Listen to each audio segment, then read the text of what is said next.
Empecemos la conversación con Los infieles. La serie está adaptada de la producción de Dr. Foster de la BBC.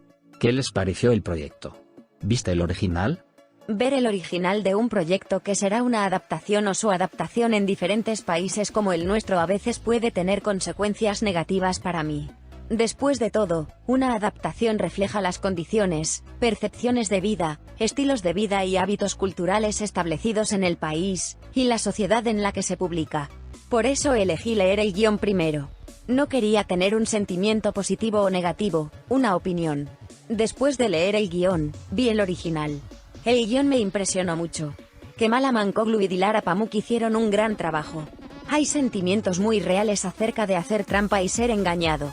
También fue impresionante que esto no se explicara solo en el marco de la relación hombre-mujer, sino en base al sentimiento de confianza, que es una necesidad humana muy básica.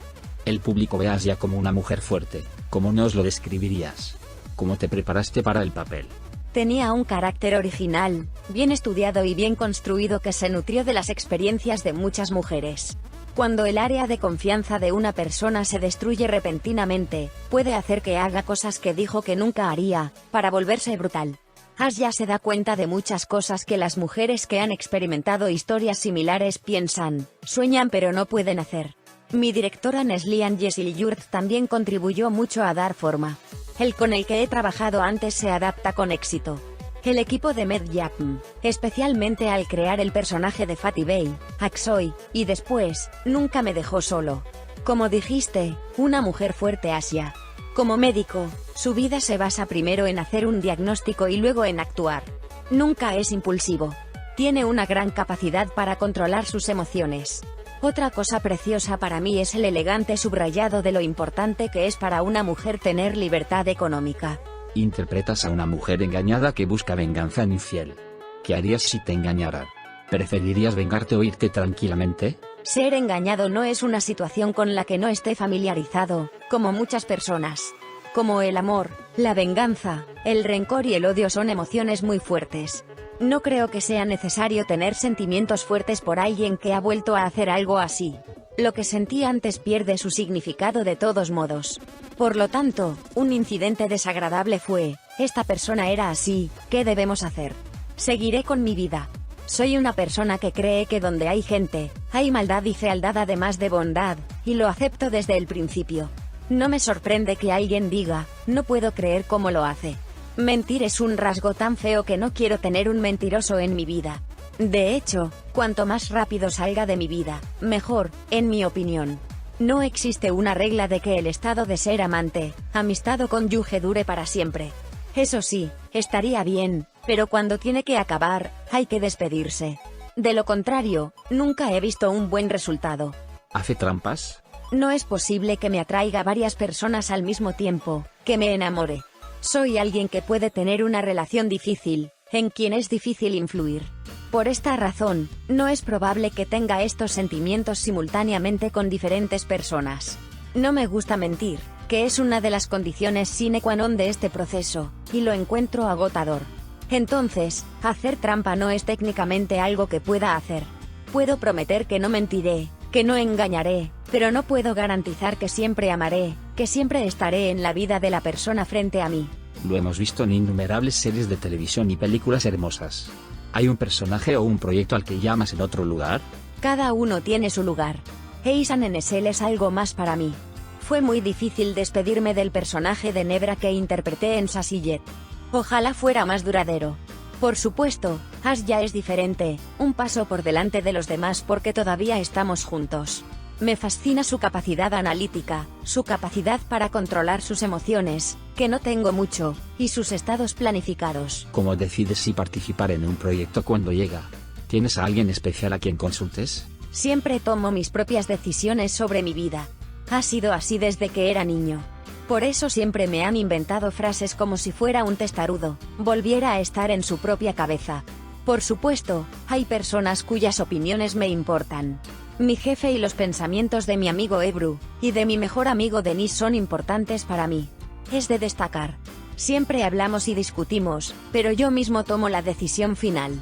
Porque las personas son responsables de las consecuencias de sus propias decisiones.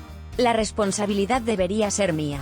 Después de todo, no existe un buen resultado para cada decisión, nadie debe ser culpado por los malos resultados, lo mejor es tomar su propia decisión. ¿Cuáles son los aspectos mejores y más difíciles de la actuación y la reputación que conlleva? Es bueno ser amado y apreciado. Por supuesto, a veces hay lados desafiantes. Sentir que su libertad está siendo restringida, como contar historias falsas sobre usted y ser noticia. Pero esto no es algo de lo que siempre me queje. De todos modos, no soy de los que se quejan mucho en la vida. Cada vida tiene sus dificultades y sus bellezas. Además, este ha sido mi caso durante tanto tiempo. Así es como crecí. Estoy acostumbrado a la posibilidad de ser fotografiado en cualquier momento, los ojos mirándome, que me hablen, bueno o malo. Lo que me hace sentir mal es reunirme con amigos periodistas en momentos muy distintos. A veces puedo estar cansado o gruñón como todos los demás, no quiero charlar, responder preguntas, ni siquiera hablar. Sucedió recientemente, por ejemplo, solo dije hola y pasé. Entonces me sentí muy grosero. Estamos atravesando un periodo marcado por la pandemia. ¿Cómo gastas tu tiempo en este proceso? Es un momento muy difícil y malo para todos. Lo siento, francamente, es una situación desafiante en todos los sentidos. Por un lado, existe la preocupación por la salud, por otro lado, las condiciones económicas que traen y que van a traer las condiciones y sus consecuencias.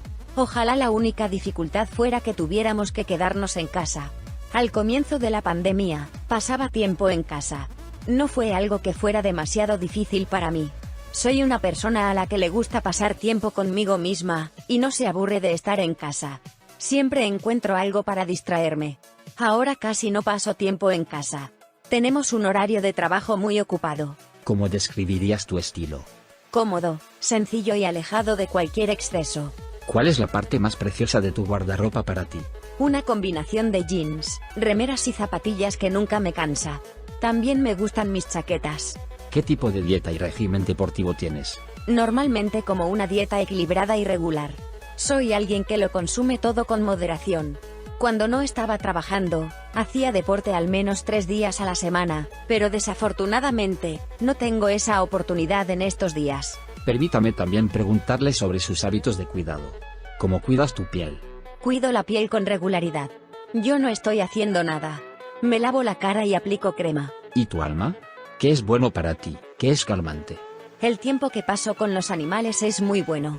También me encanta estar en la naturaleza. Es bueno para mí estar lejos del desorden y cerca del oxígeno. ¿Dónde, con quién y qué podemos encontrarle haciendo en un día no laborable? Como trabajo muy duro estos días, solo puedes encontrarte durmiendo en casa, risas. Si consideramos la pandemia, no es posible de otra manera. ¿Cuál es su forma favorita de vacaciones? ¿A dónde irá primero cuando termine la pandemia? Supongo que echo de menos todo tipo de vacaciones.